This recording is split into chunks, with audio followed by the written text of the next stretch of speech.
Ron Paul arrived on a bright fall morning saying he was rested and ready. Oh, hello. Good morning. Good morning, everybody. Hi, how you doing? Everybody gets up early, huh? Get busy and work hard. Probably not as early as you, though. Well, you know what? Today was great. I had the choice of coming in real early this morning, and I came in late last night and had a good night's sleep.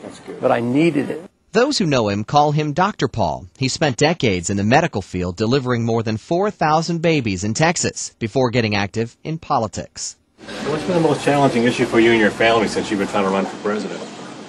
They say a lot of bad things about you, some good things about you and your family. Yeah, that is. I think the schedule is very challenging, and I'm such a complainer, you know. Why am I doing this? I mean, not too many weeks ago, we had a rally up here. Matter of fact, the park over there, we had 800 people, volunteers come. And it was a family event, and I think we had 30 members of our family. We have 5 children and 18 grandchildren and spouses and all. So I was very amazed how many showed up because I didn't organize it. My middle son, who's an ophthalmologist in Kentucky, he organized it. He says, get the family up there. And usually the other night when we were in Florida for the debate, 2 of my grandchildren were there with me, and my wife will go on about half of the trips. But it's not easy because I really like to go home. On a personal, just looking at grad schools right now, I'm sort of in different areas of the country, and one of them is Texas, and I was wondering if you can give me any insight into like the type of person a Texan is and what the kind of environment I could expect would be. Well, do you have your boots on yet? I think Texas, I think some of that image stuff is a bit concocted at times. I think Texas is like every place else, and to me, I think they have a spirit of independence and liberty, and yet if you go to our state house in Texas, we have some of the same problems that many other states face up to. So there's a lot to be said that human nature is human nature. So what was your defining moment that made you say, I think I should be the President of the United States?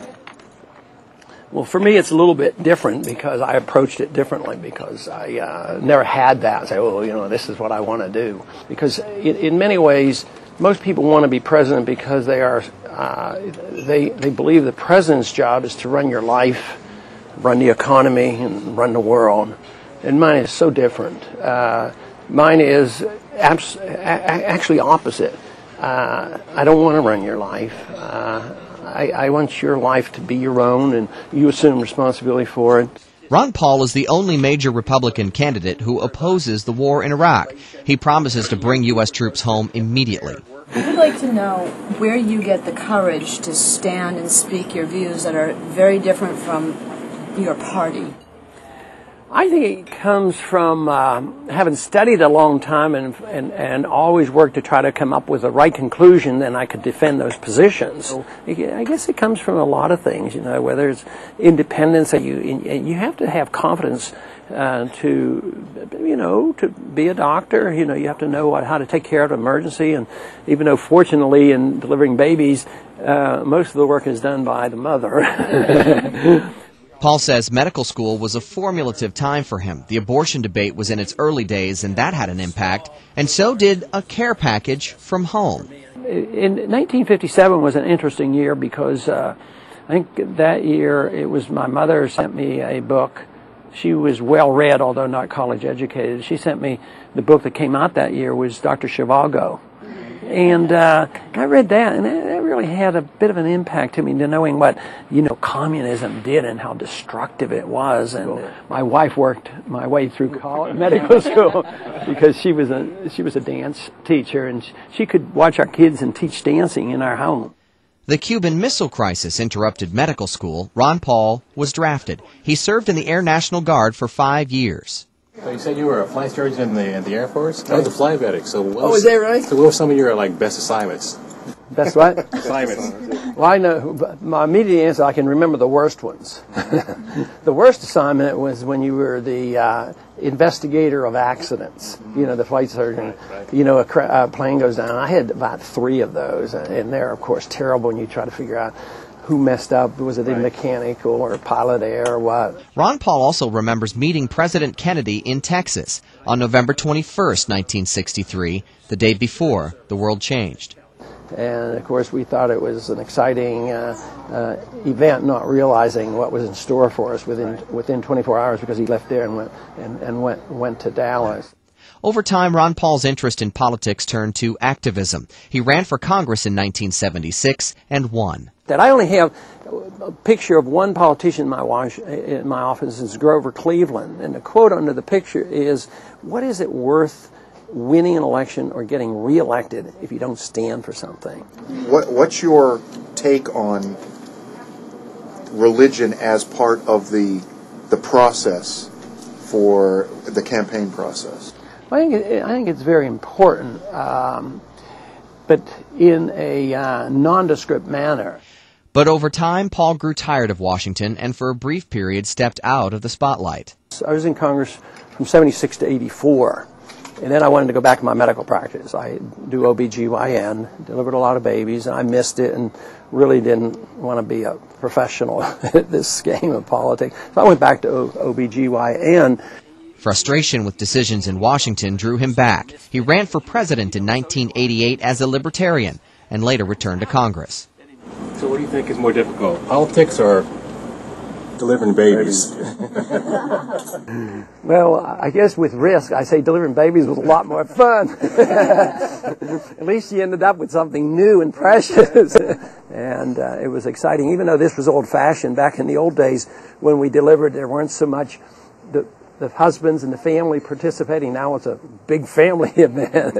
But it was, like I say, this was old-fashioned, but it was sort of exciting. You delivered the baby, and there were no ultrasounds, and nobody knew, and you'd walk out and talk to the husband, and you'd say, "You have a 8-pound boy." So, how many grandkids do you have? We have 18 grandchildren and one great-grandchild. And one great-grandchild? Right. Can you name them all?